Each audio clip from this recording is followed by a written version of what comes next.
todos nós, temos sido obrigados a conviver com diversos níveis de tensão,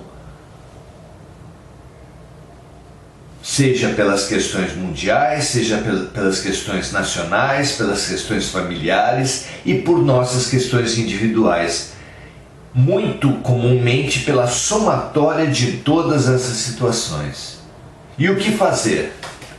Como nos relacionar com Deus para obter do alto, da vida, do bem, da luz, o apoio imprescindível para bem viver todas essas situações? Como é?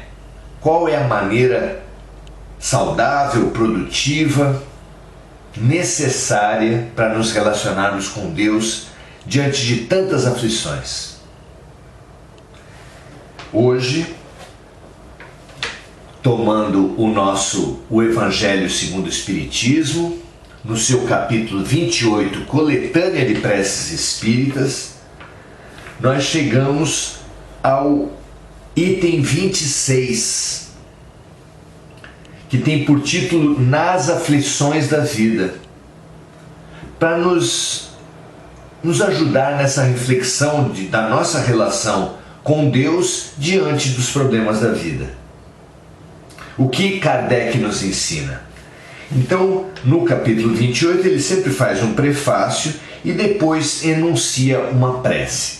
No prefácio, Kardec nos fala assim: podemos pedir a Deus favores terrestres e Ele pode nos conceder quando tem esses favores uma finalidade útil e séria. Quantos de nós fazemos um exame rigoroso dos nossos pedidos para ver se eles têm uma finalidade útil e séria? Não é? Devemos, precisamos. Se nenhum de nós pede um favor de um colega de trabalho, de um chefe, ou mesmo de um amigo, de um parente, para não correr o risco de solicitar uma coisa que seja despropositada, quanto mais devemos fazer isso com a nossa relação com Deus, na nossa relação com Deus, sugerindo Kardec que nós analisemos os nossos pedidos antes de qualquer coisa, se eles têm uma finalidade útil e séria. Providência primeiro fundamental. Depois ele continua: mas, como julgamos a utilidade das coisas pelo nosso ponto de vista, e nossa visão é limitada ao presente, nem sempre vemos o lado mau daquilo que desejamos. Não podemos tomar o nosso desejo como centro de tudo, como parâmetro para definir o que é bom e o que não é. O mínimo que seja de humildade já nos garante uma outra posição, onde podemos sim e devemos reconhecer que nem sempre sabemos o que é melhor para nós e nem mesmo o tempo onde o atendimento aos nossos desejos seja realmente oportuno.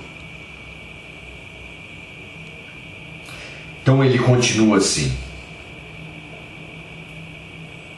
Deus, que vê melhor do que nós e não quer senão o nosso bem, pode, pois, nos recusar, como um pai recusa a seu filho o que poderia prejudicá-lo.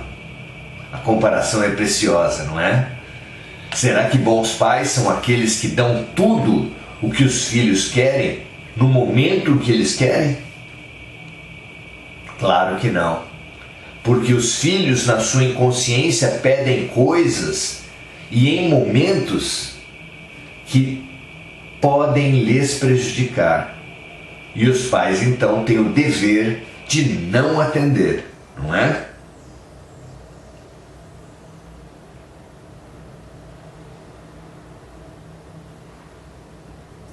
Se o que pedimos não nos é concedido, ensina Kardec, nisso não devemos conceber nenhum desencorajamento.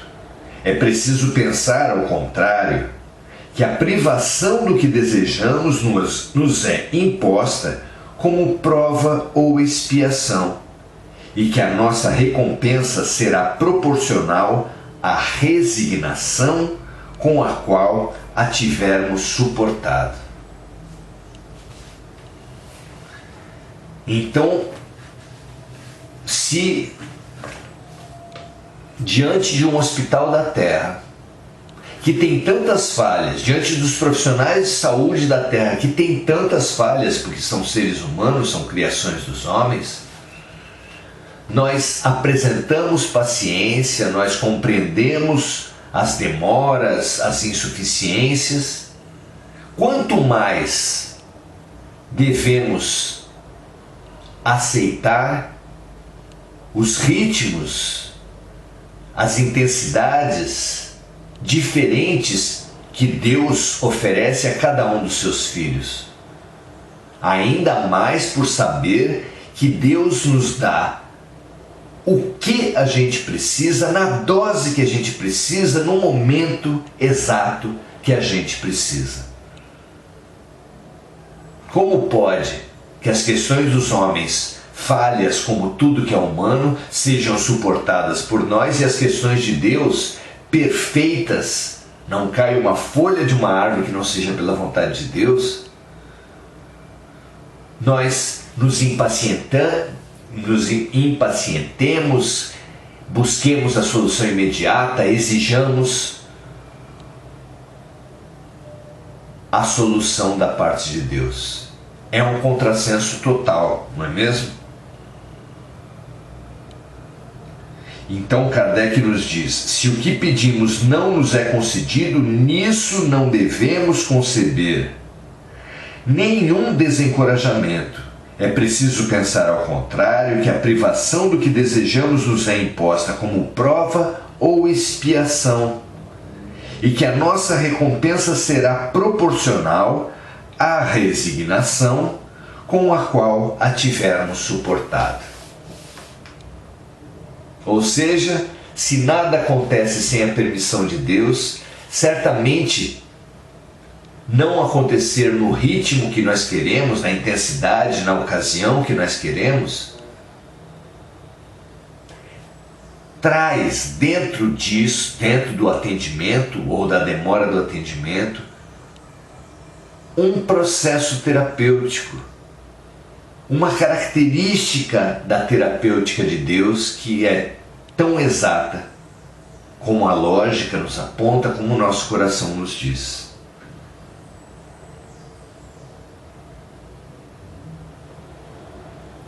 A nossa recompensa será proporcional à resignação com a qual tivermos suportado a demora, a insuficiência da ajuda de Deus. É preciso esse entendimento, essa expansão de visões que nos permite esse novo olhar, essa nova concepção. O hospital de Deus, que é a Terra, dá aos seus pacientes, que é a humanidade, todos os remédios na intensidade, na dosagem, no momento, na característica exatas, perfeitas para cada criatura da Terra. Será que nós somos capazes de assimilar, para além das palavras, assimilar e conviver com essa certeza? Ah, como a vida será mais fácil, não é? Parar de brigar com a vida, parar de dar murro em ponta de faca, parar de remar contra a correnteza, Nós temos nos machucado muito, adoecido muito, angustiado demais com essa maneira de ser. Quanto a vida pode vir facilitada e harmonizada com a certeza da bondade, com a certeza da exatidão de tudo o que chega até nós. Para isso, é preciso estudar a ação de Deus na vida dos homens. É preciso estudar a lei de ação e reação, a lei de sintonia e de atração, a lei do trabalho. É preciso compreender a lógica de Deus na vida dos homens. Com essa fé raciocinada que vem desse estudo, nós teríamos muito melhores condições de enfrentar as aflições da vida, porque não brigaremos mais com os fatos. Ao contrário, aceitaremos mais os fatos, e a aceitação é condição para que o remédio, para que a lição seja assimilada, para que o remédio surta os efeitos de cura que ele veio trazer para nós.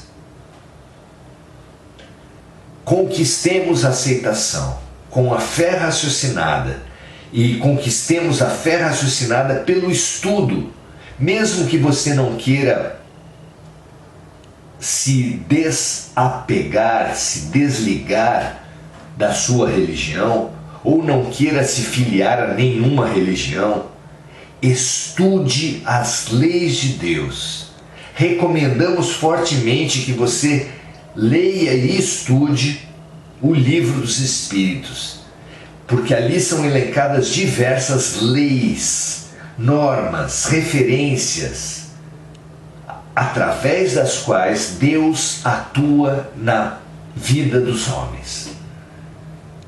Esse entendimento é fundamental, que com ele você conquiste a aceitação, conquiste a atitude de cura, tão essencial, mas tão essencial que quando o maior médico do mundo veio à Terra, e quando ele nos curava, ele dizia para todos nós: a tua fé te salvou.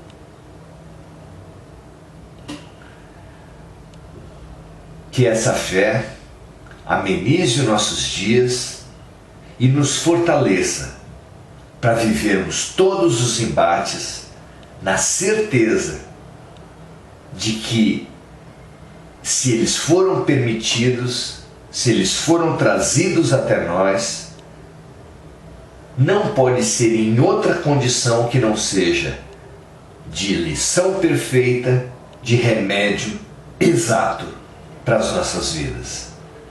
Que essa certeza acalente o seu coração, fortaleça a sua alma, dê resiliência à sua vida.